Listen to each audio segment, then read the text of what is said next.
Lorsque les individus tirent sur les forces de l'ordre avec des mortiers d'artifice, ils ne le font pas par ignorance des dangers, ils le font dans l'unique objectif de transgresser la loi. Pour une partie de cet hémicycle, on les entend, ce sont, je cite, des atteintes imaginaires à l'ordre public et des phénomènes ponctuels, j'ouvre les guillemets.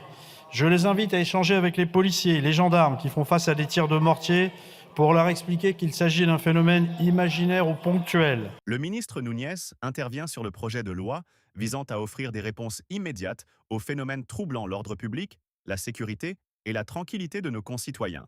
L'accord trouvé hier en CMP témoigne de la volonté du Parlement et du gouvernement de répondre aux atteintes à l'ordre public auxquelles nos concitoyens sont confrontés.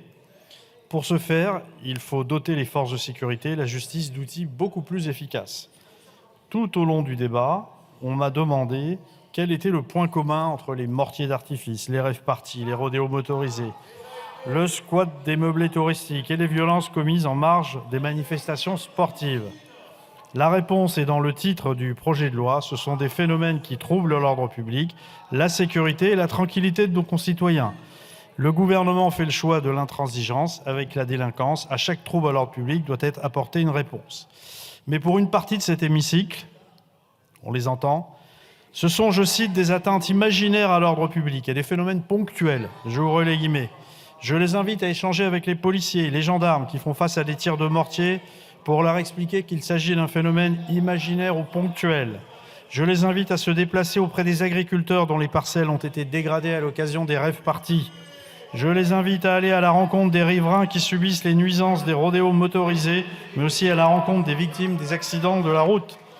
Face à ces phénomènes, certains estiment que les sanctions doivent être remplacées par des actions de prévention et des campagnes de sensibilisation.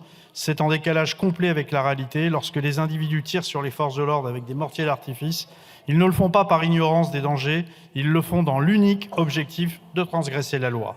Le gouvernement a donc fait, je le disais, le choix de l'intransigeance avec la délinquance. Chaque trouble à l'ordre public doit ainsi donner lieu à une réponse. C'est cette fermeté, cette immédiateté qui pourront enrayer le sentiment d'impunité dont jouissent les délinquants, l'impression d'injustice dont souffrent nos concitoyens et la sensation d'impuissance qu'éprouvent parfois les policiers et les gendarmes. C'est par exemple tout le sens des amendes forfaitaires délictuelles qui sont dressées immédiatement sur les lieux de l'infraction. Les AFD évitent d'engorger les tribunaux en apportant une réponse pénale immédiate et proportionnée à des infractions qui sont simples à caractériser. Et comme le disait un sénateur cet après-midi, il y a quelques heures au Sénat, c'est la rencontre entre la flagrance et la reconnaissance qui fonde l'AFD. C'est le cas notamment de l'achat d'articles pyrotechniques sans disposer des qualifications requises ou de la participation à une rave-party dont l'illégalité a été pourtant portée à la connaissance du public. Renforcer le recours aux AFD, c'est garantir le fait que la justice se concentre sur les crimes et les délits les plus graves, notamment les violences contre les mineurs.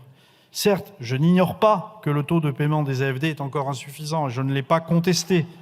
Toutefois, le gouvernement a porté un certain nombre de propositions retenues par la CMP pour en améliorer le recouvrement. Pour en revenir aux objectifs de cette loi, il devenait urgent de répondre avec des mesures d'autorité à ces phénomènes identifiés par les Français qui en pâtissent quotidiennement, par les forces de l'ordre qui tentent d'y répondre jour et nuit, et par les élus qui s'efforcent d'honorer la promesse de tranquillité publique faite à leurs administrés. C'est donc avec beaucoup de conviction que j'ai défendu chacune des mesures de ce projet de loi. Avoir des convictions n'empêche pas d'ailleurs de faire évoluer le texte, de réécrire des articles, de perfectionner des dispositions. Au fil des débats, plus de 300 amendements ont été adoptés à l'Assemblée et au Sénat, en commission et en séance. Le texte qui vous est présenté aujourd'hui n'est pas identique à celui qui vous avait été présenté il y a quelques semaines. Il s'est enrichi grâce au travail du Parlement. Je veux évidemment le saluer. Je pense notamment à l'interdiction générale de vente du protoxyde d'azote aux particuliers que vous avez voté ici, qui se retrouve dans le texte final. Le gouvernement, convaincu de la nécessité de passer à l'étape supérieure face au danger du protoxyde d'azote, a écouté les arguments qui ont été défendus par les parlementaires. L'interdiction générale de vente aux particuliers entrera en vigueur au 1er février 2027, ce qui permettra à la France d'être en conformité avec le droit européen et aux professionnels de s'adapter. En revanche, la CMP n'est malheureusement pas parvenue à trouver un accord sur les interdictions administratives de stade, ce dont je prends évidemment acte. Je le regrette car nous avions besoin, par exemple, de renforcer nos moyens d'action contre les chants homophobes et racistes dans les enceintes sportives. Je constate néanmoins que ce débat n'est pas encore assez mûr pour faire évoluer notre législation. Néanmoins, je continuerai à travailler sur ce sujet essentiel, car la violence dans le sport n'est pas acceptable, et c'est par l'intermédiaire, je le maintiens, des sanctions administratives individuelles que nous y mettrons un terme. Les autres supporters n'ont pas à subir les violences et les débordements de quelques-uns. À l'inverse, je me félicite que la CMP ait rétabli, comme l'ont indiqué les rapporteurs, l'article 6 du projet de loi, qui permet de lutter contre le narcotrafic à tous les échelons de la chaîne de responsabilité. L'AFD pour usage de stupéfiants sera bien augmentée. Il est impossible de nier que les consommateurs de stupéfiants ont un rôle essentiel dans le trafic et ce qui leur permet d'obtenir ces substances. J'en viens au deuxième volet de cette loi. On ne peut pas exiger de l'État qu'il protège nos concitoyens tout en refusant aux forces de sécurité intérieure les outils nécessaires pour le faire. Le recours au lecteur automatique de plaques d'immatriculation est un outil indispensable pour les forces de l'ordre qui permettra de rechercher efficacement les auteurs de cambriolage et de soustraction de mineurs et d'enquêter sur les disparitions inquiétantes.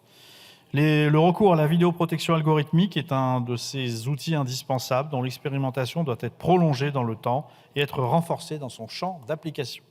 Sur la sécurité privée, nous continuons de tirer les leçons des derniers Jeux Olympiques. C'est pourquoi nous souhaitons aller plus loin dans les missions confiées à ces agents. Ils pourront procéder à l'inspection visuelle des véhicules et des coffres pour sécuriser l'accès aux grands événements et aux grandes manifestations. La France accueillera bientôt les championnats du monde de cyclisme en 2027 et les Jeux d'hiver Alpes 2030. Favoriser l'efficacité de l'action de nos policiers et gendarmes, c'est aussi accompagner ceux qui les soutiennent dans le cadre du continuum de sécurité. Le projet de loi Riposte est un texte qui améliorera incontestablement la sécurité de nos concitoyens, et cela, je tiens à le souligner, sans porter atteinte aux libertés publiques et à l'état de droit. Cet équilibre fondamental noté par le Conseil d'État dans son avis a été préservé tout au long de nos discussions. Je ne peux donc que vous inviter, mesdames et messieurs les députés, à adopter les conclusions qui vous sont soumises. Je vous remercie.